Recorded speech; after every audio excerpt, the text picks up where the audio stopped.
ಕ್ಷೇತ್ರ ಯಡೂರದಲ್ಲಿ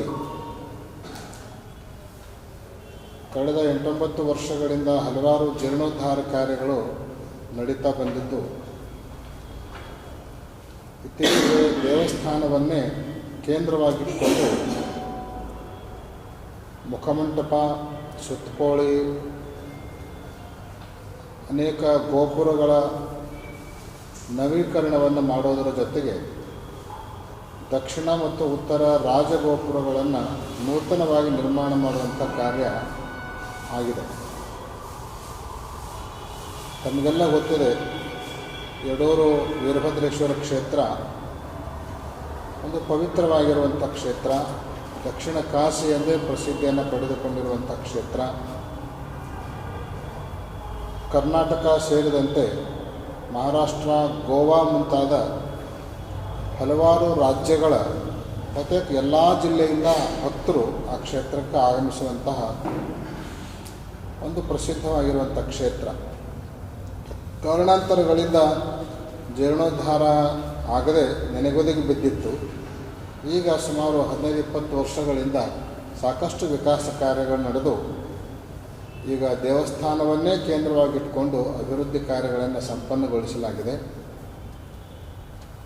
ಆ ರಾಜಗೋಪುರಗಳ ಲೋಕಾರ್ಪಣೆಯ ಸಂದರ್ಭದಲ್ಲಿ ವೇದ, ಆಗಮ ಮತ್ತು ವಾಸ್ತುಶಾಸ್ತ್ರ ಈ 3 ಸಿದ್ಧಾಂತಗಳ ಒಂದು ಸಂಕೀರ್ಣವಾದ ಧಾರ್ಮಿಕ ವಿಧಿ ಅದು ಮಹಾಕುಂಭಾಭಿಷೇಕ.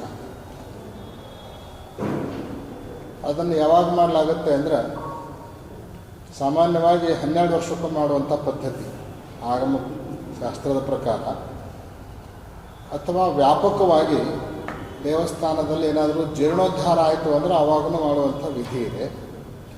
ಜೊತೆಗೆ ಏನಾದರೂ ಅಹಿತಕರವಾದ ಘಟನೆಗಳು, ಅನಾಹುತಗಳು ದೇವಸ್ಥಾನದಲ್ಲಿ ಸಂಭವಿಸಿದವು ಅಂದರೆ ಆ ಸಂದರ್ಭದಲ್ಲಿಯೂ ಕೂಡ ಮಹಾಕುಂಭಾಭಿಷೇಕವನ್ನು ಮಾಡುವಂಥ ಪದ್ಧತಿ ಇದೆ. ಈಗ ವ್ಯಾಪಕವಾಗಿ ಜೀರ್ಣೋದ್ಧಾರ ನಡೆದಿರುವಂಥ ಈ ಸಂದರ್ಭದಲ್ಲಿ ಮಹಾಕುಂಭಾಭಿಷೇಕವನ್ನು ನೆರವೇರಿಸುವಂಥ ಯೋಜನೆಯನ್ನು ನಾವು ಹಾಕಿಕೊಂಡಿದ್ದೇವೆ. ಬಹುತೇಕ ಬೇರೆ ಬೇರೆ ಆಂಧ್ರ, ತಮಿಳು, ಕೇರಳ ಈ ಭಾಗದಲ್ಲಿ ಕುಂಭಾಭಿಷೇಕದ ಹೆಸರನ್ನು ನಾವು ಕೇಳ್ತೀವಿ. ಆದರೆ ಕರ್ನಾಟಕಕ್ಕೆ ಇದು ಹೊಸದು. ಆದರೆ ಆಗಮಶಾಸ್ತ್ರದ ಪ್ರಕಾರ ಇದನ್ನು ಮಾಡಬೇಕು. ಅದನ್ನು ಮಾಡೋಣದರಿಂದ ದೇವಸ್ಥಾನದಲ್ಲಿರುವಂಥ ಒಂದು ದೈವಿ ಶಕ್ತಿ ವೃದ್ಧಿಗೊಳ್ಳೋದ್ರ ಜೊತೆಗೆ ಆ ದೇವರಲ್ಲಿರುವಂತಹ ದೇವತಾ ಮೂರ್ತಿಗಳಲ್ಲಿರುವಂತಹ ಲೋಕ ಕಲ್ಯಾಣಕಾರಕ ಶಕ್ತಿ ಏನಿರುತ್ತಲ್ಲ ಅದು ಕೂಡ ಸಾಕಷ್ಟು ವ್ಯಾಪಕಗೊಂಡು ಲೋಕ ಕಲ್ಯಾಣ ಉಂಟಾಗುತ್ತೆ ಅನ್ನುವಂಥದ್ದನ್ನು ಶಾಸ್ತ್ರದಲ್ಲಿ ಹೇಳಲಾಗಿದೆ. ಇಂತಹ ಮಹಾಕುಂಭಾಭಿಷೇಕವನ್ನು ಬರುವ ಮಾರ್ಚ್ 5 ಮತ್ತು 6ರಂದು ಹಮ್ಮಿಕೊಳ್ಳಲಾಗಿದೆ, ಶುಭ ಮುಹೂರ್ತವನ್ನು ನೋಡಿಕೊಂಡು. ಈ ಮಹಾಕುಂಭಾಭಿಷೇಕವನ್ನು ಕೇವಲ ಒಂದು ಧಾರ್ಮಿಕ ವಿಧಿಯಾಗಿ ಮಾತ್ರ ಮಾಡಲಾರ್ದೇ ಇದನ್ನೊಂದು ಸಾಮಾಜಿಕರಣಗೊಳಿಸಬೇಕು.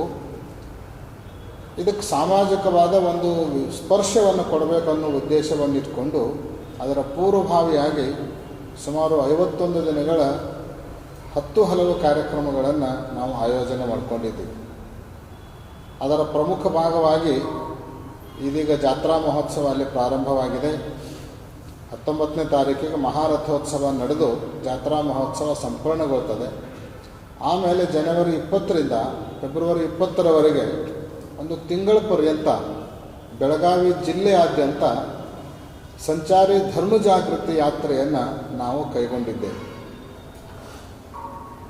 ಇದರ ಸ್ವರೂಪ ಏನು ಅಂದರೆ, ಪ್ರತಿಯೊಂದು ಊರಿಗೂ ಕೂಡ ಬೆಳಗಾವಿ ಜಿಲ್ಲೆಯಲ್ಲಿ ಬರುವಂಥ ಅನೇಕ ತಾಲೂಕಾ, ಜಿಲ್ಲಾ ಮತ್ತು ಹೋಬಳಿ ಮುಂತಾದ ಅನೇಕ ಗ್ರಾಮಗಳನ್ನು ನಾವು ಆಯ್ಕೆ ಮಾಡಿಕೊಂಡು ಆ ಗ್ರಾಮಗಳಿಗೆ 5 ದಿನಗಳವಾಗಿರೋ ಒಂದು ಕಾರ್ಯಕ್ರಮವನ್ನು ನಿಗದಿ ಮಾಡಿ 3 ದಿನಗಳವರೆಗೆ, ಮೊದಲ 3 ದಿನಗಳವರೆಗೆ ಅನೇಕ ನುರಿತ ಮಠಾಧೀಶರು, ಶಾಸ್ತ್ರಿಗಳವರು ಹೋಗಿ ಆ ಊರಲ್ಲಿ ಬಿಡಾರು ಹೂಡಿ ಪ್ರವಚನವನ್ನು ನಡೆಸಿ ಓಣಿಗೆ ಮನೆ ಮನೆಗೆ ಭೇಟಿಯನ್ನು ಕೊಟ್ಟು ಭಕ್ತರಿಗೆ ಧರ್ಮದ ದಾರಿಯಲ್ಲಿ ನಡೆಯಲಿಕ್ಕೆ ಪ್ರೇರಣೆಯನ್ನು ಕೊಡೋದು, ಧರ್ಮದ ದೀಕ್ಷೆಯನ್ನು ಪಡೆದುಕೊಳ್ಳೋದಕ್ಕೆ ಅವರಿಗೆ ಪ್ರೋತ್ಸಾಹವನ್ನು ಕೊಡೋದು ಮಾಡಿ 3 ದಿನಗಳ ಕಾಲ ಸಂಘಟನೆಯನ್ನು ಮಾಡ್ತಾರೆ.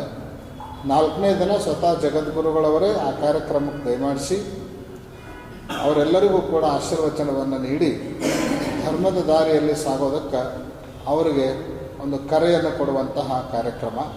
ಜೊತೆಗೆ 5ನೇ ದಿನ ಉಚಿತ ಸಾಮೂಹಿಕವಾಗಿರುವಂಥ ಲಿಂಗ ದೀಕ್ಷೆಯನ್ನು ಎಲ್ಲ ಭಕ್ತರಿಗೆ ಕೊಡಮಾಡಿ ವೀರಭದ್ರೇಶ್ವರ ಕ್ಷೇತ್ರದಲ್ಲಿ ನಡೆಯುವಂಥ ಈ ಕಾರ್ಯಕ್ಕೆ ತಾವೆಲ್ಲ ಬರಬೇಕು ಅನ್ನುವಂಥ ಕರೆಯನ್ನು ಭಕ್ತರಿಗೆ ಕೊಡಮಾಡೋದರ ಜೊತೆಗೆ ಭದ್ರಕಾಳಿ ವೀರಭದ್ರೇಶ್ವರ ತುಲಾಭಾರವನ್ನು ಕೂಡ ಪ್ರತಿ ಗ್ರಾಮಗಳಲ್ಲಿ ಆಯೋಜನೆ ಮಾಡುವಂಥ ಒಂದು ವಿಶಿಷ್ಟವಾದ ಕಾರ್ಯಕ್ರಮ ಇದೆ. ಹೀಗೆ ಒಂದು 5 ದಿನಗಳ ಪ್ಯಾಕೇಜನ್ನು ಪ್ರತಿಯೊಂದು ಊರಿಗೂ ನಿಗದಿ ಮಾಡಿಕೊಂಡು ಜನವರಿ 20ರಿಂದ ಫೆಬ್ರವರಿ 20ರವರೆಗೆ ಅನೇಕ ತಾಲೂಕಾ ಕೇಂದ್ರ ಮತ್ತು ಹೋಬಳಿ ಕೇಂದ್ರ ವೀರಭದ್ರೇಶ್ವರನ ಭಕ್ತರ ಸಂಪರ್ಕ ಇರುವಂಥ ಗ್ರಾಮ ನಗರಗಳನ್ನು ಆಯ್ಕೆ ಮಾಡಿಕೊಂಡು ಈ ಧರ್ಮ ಜಾಗೃತಿ ಯಾತ್ರೆಯನ್ನು ನಾವು ಸಂಪನ್ನಗೊಳಿಸ್ತಾ ಇದ್ದೇವೆ. ಈ